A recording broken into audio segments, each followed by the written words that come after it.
You didn't notice, did you? You didn't notice when you pretended to be asleep in the car just to have your mother carry you up to bed for the last time. You didn't notice when you ran to the door and yelled "Daddy's home" after work and he picked you up and spun you around for the last time. You didn't notice when the rain washed away your chalk drawings on the sidewalk and you never went back out there to color hopscotch again. You didn't notice that when you dried off after you danced in the rain and jumped in the puddles, you started caring about makeup and hair getting ruined and you never went back out. You didn't notice that you hung up those plastic play phones and never opened it again. You had a real one now and it was not a toy but an addiction. You didn't notice that you put on your shoes after playing in the ball pits and you never took them off again. You didn't notice when you ate ice cream for the last time without counting calories in your head. You didn't notice when you had your last fight with your sister about who got the passenger seat before you started arguing about who got to drive the car.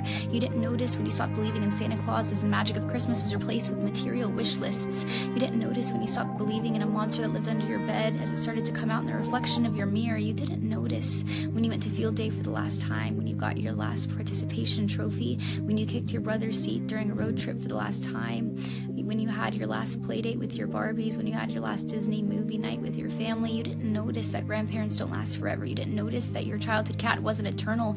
You didn't notice your parents are growing up too. You didn't notice it, do you? You didn't notice that you grew up, but you notice it now, don't you? You notice it every time you look in the mirror and you were shocked because your reflection doesn't look familiar. You look older, you look tired, you look like it's been centuries since you let your imagination run wild. You look like you don't even remember what it's like to be a child, and you notice that every time you look back at pictures and you notice how you were at the age that little you was always wishing for, and you notice how you never thought you would make it this far. Adulthood was as fantasy as the games you would play, but here you are, and you notice it now, don't you? The time goes by too fast.